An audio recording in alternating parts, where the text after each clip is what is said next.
Three, two, one. One, you have to bet on yourself.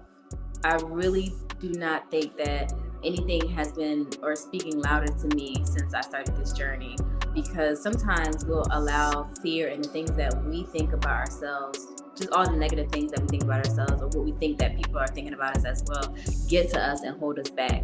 But comfortability never promotes growth. Hey Naja, it is so good to have you on the show. I'm so excited to have this conversation. It's been a long time coming, right? It has. It really has. It really Oh, has. You're having me. oh man, I'm so glad to have you here on Technique Tips. Now, for those that are watching for the first time, this may be new to you, but if you have been watching for a while, I'm going to just get right into it. We're going to be talking about Naja's journey and starting from the boots, which is symbolic of the journey she has taken to get to where she is right now. And then we're going to transition to the brain, which is symbolic of the mindset one needs to have, not only to be where Naja is right now, but to scale from there. So without further ado, we're going to take some time to talk about Naja's story and start from the beginning, because the beginning is a great place to start. So take us to the beginning, where you're born, raised, and let's just take it from there. So I am from New Jersey. I'm a Jersey girl. And I spent most of my life in Jersey. So I was born in Trenton, New Jersey, and then I was raised in Hightstown, which is like the Princeton area, if you're familiar with Jersey. But yeah, I'm one of seven children. So I'm number three, but they treat me like the oldest. But I love having a big family, different personalities, just learning from each other. And since they treat me like number one, being the leader it's a blessing and a curse at the same time. But yep, grew up in Jersey, went to school in Jersey too, went to Rutgers University. So spent most of my life in Jersey, except for living here in VA for 3 years and in Pennsylvania for two. No, that's awesome. That is great. You know what's so funny about it? Not only do my family and I now live in New Jersey, but we have six children. So I want to dive a little deeper into your growing up, because they could probably give me some help. So how was it being one of seven? I would say it's a roller coaster, honestly. As I said, I'm number three, but they treat me like the oldest. So probably just have the most maturity. I'm like the mom of the group. But I did love having older and younger siblings just to learn from them and to be able to pour into them too. And then my mom was like, she was like the eighth one. She was like the eighth child because she was like more like a sister, more like a friend than mothers, where they like hover over you and are strict and all stuff like that. My mom was more so like friendly. We were pretty close knit. We're still close knit. We still have group FaceTimes every week, and everybody still keeps in touch, even though we have busy schedules. But growing up, it was crazy sometimes because, like I said, it's different personalities clashing, and everybody has their different interests. And even today, like just to see everybody growing and doing their own thing, different lanes, like it's a beautiful thing to see. No, that's awesome. I see how our kids' personality, my wife and I, how our children's personality is starting to form, Yeah. and who affiliates with who and who's like close knit with who. And it's Yeah. cool. They're still young, but you could already see this is my homegirl right here. Yeah. You can see the motherly figures in the group. You can see the brother who's off the Right. wall. We had the whole motley crew here. We had the whole Yeah. motley crew. Yeah, I mean, we did have a little clicks. We did have little clicks, but I would say that I'm like the middle glue. So like, honestly, everybody is attached to me, and I keep everybody together. But it was a little cliquish, but just not for me. I'm like the one that everyone likes, though. That is a blessing and a burden sometimes as It is. well. Can you talk a little bit about the burdensome side of being that glue figure in your family? Yeah, because I'm always like the mediator. I'm the person that like keeps up with everybody, the go-to person for everything, for advice, for money, for everything. I would say that sometimes being the one that's seen as the oldest or the leader of the group, everybody depends on you. And so sometimes you put yourself on the back burner because you feel like people really need you, and you care so deeply for your siblings as if they are your own children. I would say it was a blessing and a curse. It was good because I was able to be there for them, but then when you get older and you don't have to hover over them so much, then you have to relearn to be there for yourself. And so I guess that was the burden piece of it, but I'm learning. I'm laughing because as soon as you said money, I could think about that right away. Like even when it comes to our kids, they're young, but they're already like, "Can I have that?" If one of the other kids have a snack, they're trying to grab it. You're like, "Oh, get my snack. Exactly. This is Yes, mine." I'm exactly. like, oh man, teaching them to share is tough. But I'm gonna pivot a little bit because you talked a little bit about growing up in Trenton, and then you also talked about Rutgers. Now, tell me about your experience at Rutgers. That must have been a fun time for you. It was honestly going from Heightstown, which was like a PWI, so to speak, and then going to Rutgers, which is just a bigger version of that. I guess like being in high school, everybody knows you. You're like popular kid, and then you go to a school like Rutgers where you have 50,000 kids on one campus, and no one knows you. And so like you form your own intimate cliques and stuff like that. But I love the school, very diverse. It was a party school, but I was home every weekend, so that wasn't my life. But it was just very festive. The curriculum was good. Like I'm actually proud to say I went there because Rutgers is one of those schools that is very known out there. So I loved it. Yeah. My being familiar with Rutgers is basically people that I know from New Jersey that have gone there, but also this crazy story, and I'm gonna just pivot to me and then back to you. But this craziest story of basically on the day of my interview with the company I'm working with right now, I literally our baby was due it was like contractions 5 minutes apart. It was Yeah. crazy, and so literally passing trying to basically make a mass dash to not Rutgers University that's in New Brunswick, the hospital nearby it, which is known for Yeah. its children's hospital. Man, I was telling you, 7 minutes away, my wife's like, water broke. 3 minutes away to the emergency room. The Yeah. baby's here. And I'm like, I open the door, the umbilical cord, everything's there. Man, I can describe the rest of the scene, but that's like a horror film. Wow. But That's man, wild. that's my affiliation with Rutgers because Rutgers was the hospital next door. And I'm like, man, should I Yeah. go to Rutgers or this place? I'm going to go that, it was just kind of Yes. a fun, quite a story that baby has, the I'm last baby we sure. had. I'm Uh, sure. with that being said, in life, you have to learn how to pivot and transition and do all sorts of things. So when you went to Rutgers, did you go to Rutgers for tech or you went for business? Like, what did you go to Rutgers for? No, so I was a sociology major, double minor in criminal justice and social justice. And I thought I was going to be a forensic psychologist, actually. And I was very heavily interested in therapy as well, which I still have that as a goal to be a licensed therapist. So that was my goal going to Rutgers. Never thought that I would ever be in the tech space. Not even not even a little bit, to be honest. I guess as far as my technology was like the iPhone that I have in my hand and the gadgets that I have around my house. Other than that, like I just had no idea. I didn't have any idea of what anything or any career path in the tech industry except for like IT. When you work for state government, you work with IT a lot. So that's the only thing I really knew. Like when I hear tech, I thought IT. So absolutely not. That was not in my vision for my life, to be honest. Wow. So sociology, criminology, Social you justice, social yeah. justice, excuse me. I'm thinking criminology because of what you said earlier. No, But it yeah, was so criminology too, yeah. criminology too. Oh wow. Yeah. So I was right. You studied a lot. Yeah. Would you consider yourself an overachiever? A person that Yes. go Yeah, getter? definitely. Especially like I said, growing up one of seven children, being the Yeah. leader of the group, like everyone's looking to you to be that successful one. So even now, so it's oh, if my sister could do it, then I could do it. So definitely overachiever, yes. Wow. So you took all of that.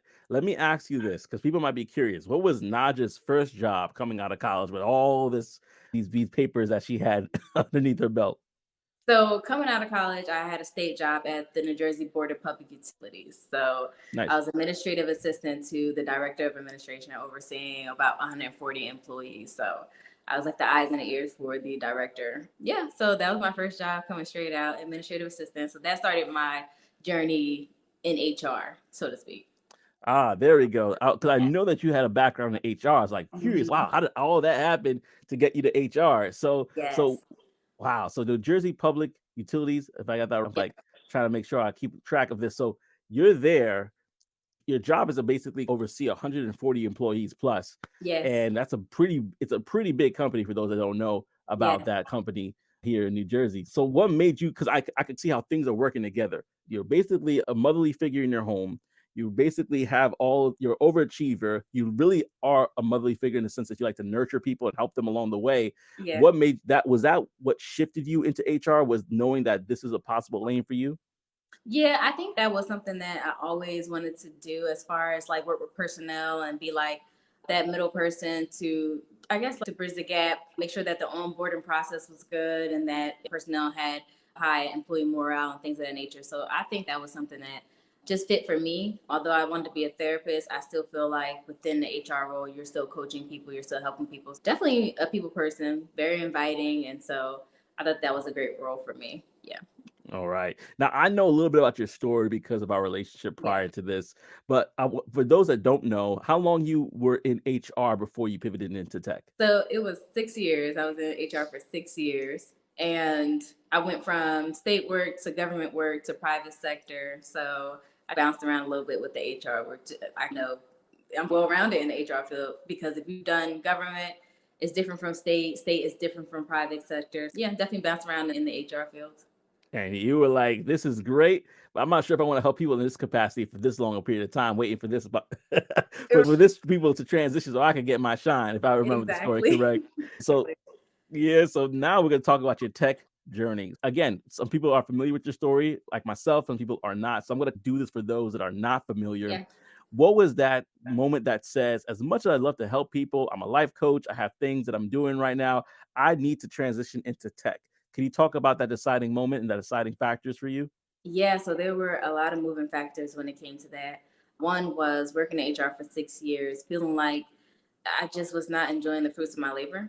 I found that I was at a cap salary wise. And when you work for state government, it's a lot of people there who are older than you, and they are there until they retire, 65. And so it's hard to move around, to get promoted, to get a higher salary. 2% raise every year is really nothing. And I'm not trying to knock anybody who's in that space right now because it was something for me at the time. But going or getting older, I just realized that it wasn't something that would be beneficial to me and my goals that I had. And so that was the first thing. I found like I was at a cap and I was just like, I have to make more money. There's no way I should be working a part time because I want to do more things. And so I was trying to figure out what I could do with the skills that I had. And my friend Cyrus Harvin, we had been friends for a couple of years and he was just going off the hinges about tech. And I was just like, tech, absolutely not. That's something that I just shied away from. I guess it was not an interest for me. And I was talking back and forth with him, like, tell me more about this. I don't know, like, where I was in the tech industry. So I did my research. And because I had did recruiting and HR before, I was like, maybe I could be a tech recruiter or work in tech sales or customer success. But I still wasn't sold on it. Honestly, I was just like, I'm comfortable and familiar with HR. So I just had to find another way. I don't think tech would be something for me. But then I guess the turning point was losing my father. And I had to help pay for his funeral. And it put me in a financial bind. I made like a huge sacrifice to help pay for that. And I just knew that I didn't want to be in that position again. And I was turning 30. So I'm 30 now, just turned 30 in January. And I was like, okay, I got to do something before I'm 30 because like I do have goals. Like I wanted to be debt free and I wanted to go back to school to be a therapist and just wanted to line things up for my future family and things of that nature. I just bet it on myself. I just joined Course Careers and it was good because it was something that was self-paced. And at the time I was grieving and still working full-time in HR. And then, but then like I did it for 4 weeks. So I finished it in 4 weeks. 2 weeks I was still working in HR. The next 2 weeks I just felt like it was a lot to be doing at one time. So I put all my eggs in one basket. And I landed a job in fintech 4 weeks later after completing it. Betting on myself really worked out in my favor. It's a risky thing, but I just thank God that like it really worked out in my favor. Hey there, thank you so much for watching this video. This video is actually sponsored by Course Careers. So whether you're interested in breaking in as a tech sales representative, if you're interested in actually doing IT or digital marketing, not only do they have free introductory courses for you right now, go to the description and check that out, but they also have $50 off that you could get through me, Joseph50. That's right, $50 off through Joseph50. So if you're interested in getting into that course, any which one, whether it's, again, tech sales, IT, or digital marketing, look no further. Go down to the description below, click on the link, and sign up right now. What are you waiting for? Absolutely. And I know I said this probably way long time ago, but I want to say publicly my condolences to you at this time because I make sure I make a point of doing it on this show. Yeah. Reason why is because a lot of times people sometimes don't realize that we're still grieving a loss, no matter how long it's been. We just adapt, but it's still, that grief is still there. And what I like to do, if you feel comfortable doing this, is as a way of memorializing our loved ones. Can you talk a little bit about your father's impact on your life in regards to I know, yeah, definitely you got a go-getter personality. Was that from him or was that from your mom? Can you talk a little bit about your father? I think that's from my mom, to be honest. My dad just like quieter. His work ethic was pretty strong too. He worked for a very Mm, long time, and but he also retired himself early. I think he put in a lot of work in order to do that. When he passed away, he was only 56, and he was already retired probably like 3 years before then. So he did it earlier than what we normally expect. So I guess I did have his work ethic, but things that I got from my dad was like he was very quiet but like very smart and just I guess like a listener. And I think I get that with being a therapist and stuff like that. But I would say honestly speaking, and I'm not ashamed to say it, but growing up, my dad played a part in my life as a financial piece. Like he was there mm, financially, but we didn't really have that emotional aspect. And I think that I was standoffish with that. And being a dad, it's different like a dad with his son, but dad with his daughter is okay, I'm trying to respect your space and trying to figure out what you want to do. And I think I was standoffish a little bit because my dad had an alcohol issue. Like he was like a functioning alcoholic, and that's why he passed, honestly, due to alcoholism, yeah. kidney and liver failure. But the last 3 years that I've been living in Virginia, we were building that emotional piece. So I got to experience that for the last 3 years.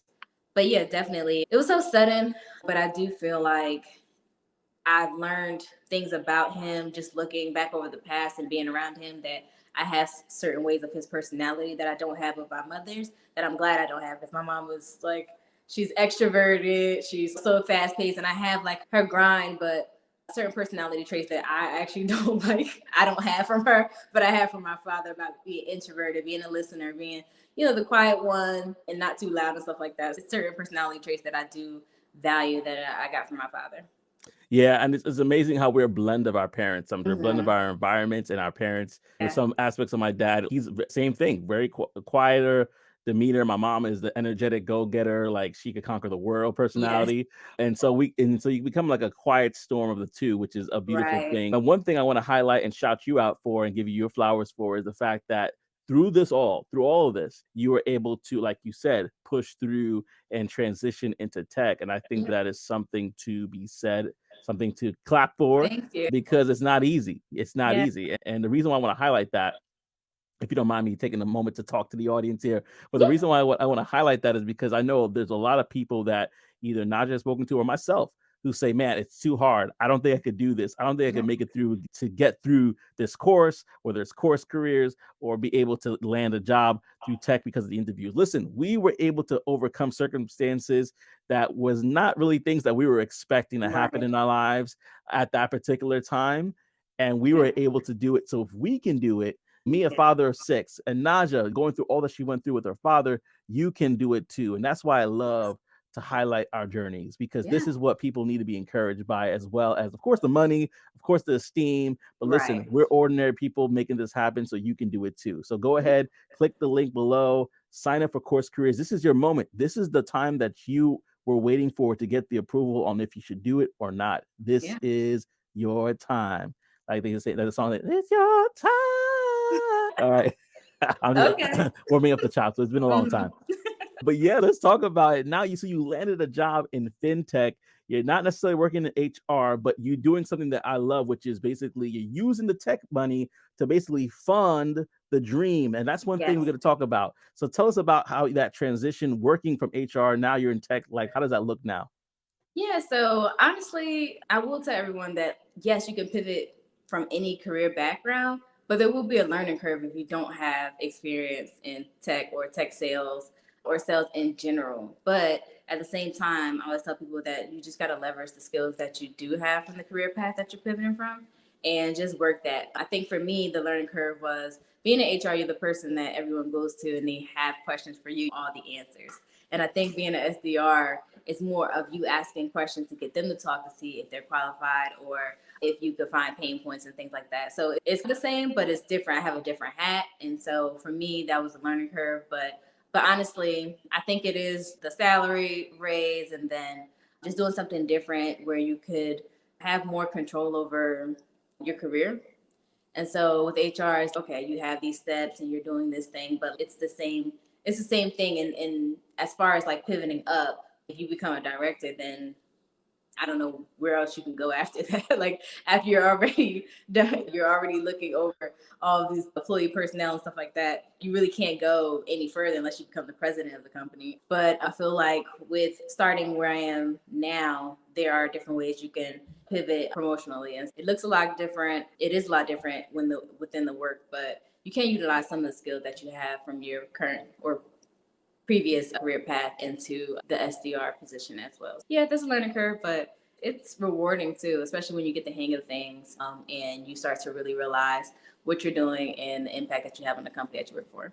Hey family, it's Joseph here again. Now you have heard me talk about how tech sales has changed my life. I actually want to introduce you to another career that if you decide to go into it, truly is recession proof, and that is cybersecurity. Level Careers is a platform similar to Course Careers that is self-paced and allows you to obtain knowledge and education in cybersecurity, and get this, without prior experience or a degree. That's right.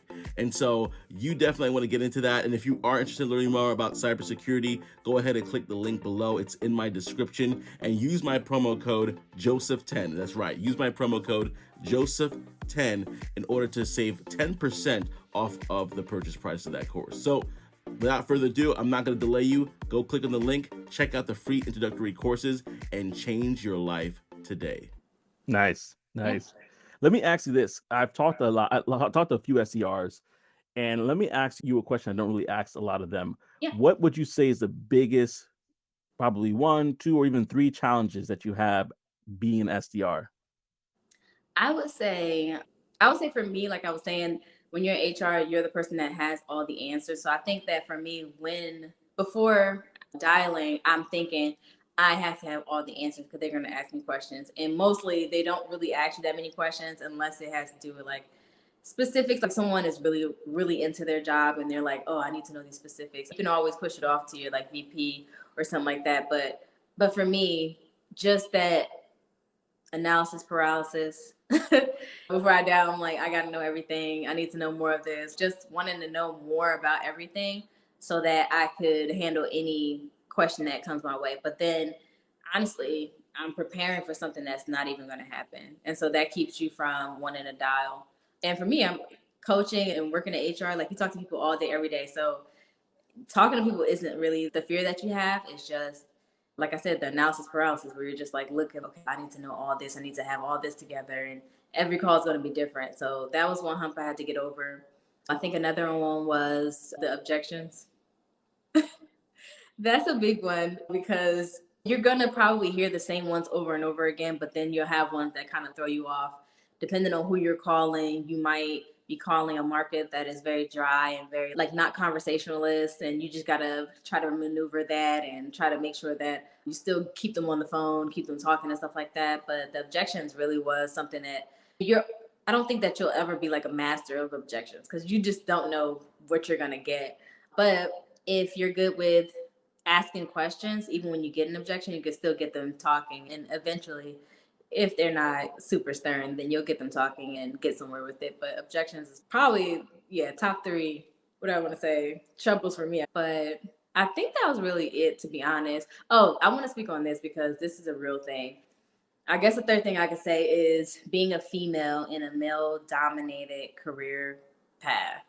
Like in the job that I was working, it was probably like 3 girls on the team, and we had a team of maybe 12, now 15. Yeah, and then like sales in general, outside, inside, marketing all together, probably 6 women and 40 men. Yeah. I think that's intimidating too, to be in a male-dominated field. Wow, that's amazing. It's the opposite of my company. It's almost like half and half, I would say. But wow, Yeah. that is intimidating. Now, I'll be remiss if I didn't ask you, because you have an HR background, which is unique. Now you're in sales. What is like 1 to 3 tips that you would say would help those that are trying to get to this field stand out during the interview process? Oh, definitely. Number 1, I would say if you are not getting noticed, then you need to look at the resume, because the resume is going to get you noticed. And then your presence in the interview is going to get you the job. But if you feel like you are getting noticed, so your resume's fine, you're getting the calls for pre-screening, you're getting the calls for interviews, but you're not getting callbacks after the interview, then it's your interviewing that needs to be worked on. So first, make sure your resume is great, your LinkedIn is inviting, and then secondly, make sure that your interviewing skills is up to par. Third, I would say just put in the work as far as putting in the applications, reaching out to hiring managers, reaching out to recruiters, getting your connections up, building your network. Those three things I feel like are good things. I'm not going to say like just to start, but like to continue doing that. Even after you get a job, still build your network, build your LinkedIn presence, build your own brand, because you just never know where that could lead you. So, yeah, get that resume together, get your interviewing skills up to par, and then build your network and connect with hiring managers and recruiters as well. Nice. Yeah. So they're saying in their head, they're like, get my interviewing skills up to par. Like, where do I even start? Where should they start if they want to get the interview skills up? They can most definitely. If you're taking course careers already, then I am listed on there as a coach. But if you do find that you need help with your with actually completing the course, if you're looking to take it and you just don't know where to go, I coach with that. And then I also do resume edit slash reviews with people. And then I also do mock interviews as well. So all of those services you can find in the link, my link tree on Instagram and both LinkedIn as well. And Yeah. at the bottom. He's gonna link it at the bottom too. Yeah, I'm gonna drop it in the descriptions because on Yes. my platform, I don't hold it to myself. I share it with my guests because it's important for people to have resources, right? Yeah. I'm not gonna, yeah, definitely. And so, with that being said, I want to also talk about something else real quickly before we pivot to the mindset. Yeah. I want to talk about, so this is again something I alluded to earlier. You are taking that tech bag and you are basically transitioning it to your business. You're looking to put in Yes. more into the business. Let's talk about your business. Let's talk about what you're looking to do in the future so that people can know and follow and of course support and subscribe to it. Yeah, so definitely, I know I mentioned that I want to be a licensed therapist, but I want to do that because I love to do it, not because I'm depending on the money from it or anything like that. So Mhm. definitely want to build my brand. I call it the Purpose Hour, and I started it back in 2020. Officially, unofficially, I've always been a life coach, but officially started back in 2020. And so it started off as just life coaching, where I was helping people process their trauma, understand their relationships, and develop different areas of their lives. And then when I got into the tech space, I saw that there were a need for career coaching. And so I utilized those HR skills that I thought I was leaving behind me, but I actually utilized them in the tech space as well. And so I wanted to continue with the Purpose Hour. Definitely want to create more content around that and just be a resource to not just those in the tech field, but in general, whatever you're dealing with life or want to develop within yourself and build yourself up, I definitely want to be able to be a lending hand for that. Oh man, you know what's so funny? I'm smiling because you said I thought I left my HR skills, HR info, my HR skills, my Right. HR stuff in the past. But I'm laughing because we really don't leave anything in the past. We bring it with us. These Yeah. transferable skills that we can both use not only as we professionally grow in life, but specifically in Yeah. tech sales. And so I want to encourage you, if you feel like you don't really have what it takes to make it right now, think about all those transferable skills that you have, all those things that you're bringing to the table. Yeah. There's a company that finds that valuable. So definitely get into course careers so you can sharpen your sales skills, sharpen your understanding of terminology, understanding of the BP, the ICP, the list goes on, but also understand that you have some value to bring to the table because you are who you are already. All Yeah. right. So I Yeah. just wanted to add that because I'm like, that's a good point there. Yes.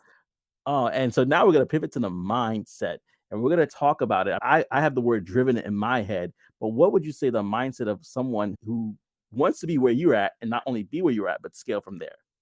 Yeah. So I would say, to be honest, one, you have to bet on yourself.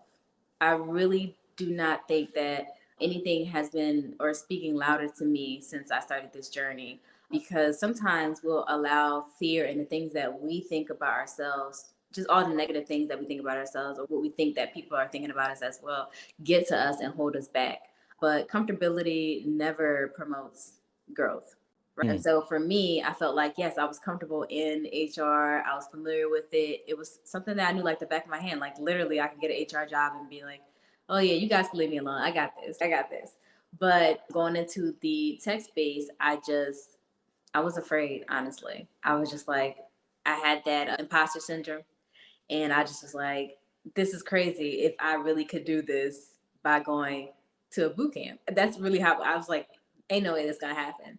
But honestly, I always say it really was the favor of the Lord for it to happen that quick, because I had prayed about it before I actually put all my eggs in one basket. And I was just like, look, the Lord could do something more with something that is the wrong step than no steps at all. Come on. So for me, I was just like, you know what? If it's the wrong step, then God gonna work it out. But if I don't take any steps, then I'll just be here. And who knows what kind of growth I could obtain with just staying in my comfortable space. And so I would say, firstly, just bet on yourself. I never say believe in yourself, because for me, it's like I believe in God. So in return, that spills and overflows into my life. But I would say bet on yourself. Bet on yourself, and just believe that it's doable. Honestly, it's funny because the other day I bought a screensaver, right? And I didn't know that I had chosen one with a hidden message. So like when my screen is locked, a message shows up. But like when I open it up, it disappears. And the message said, anything is possible. And I was like, what is this on my screen?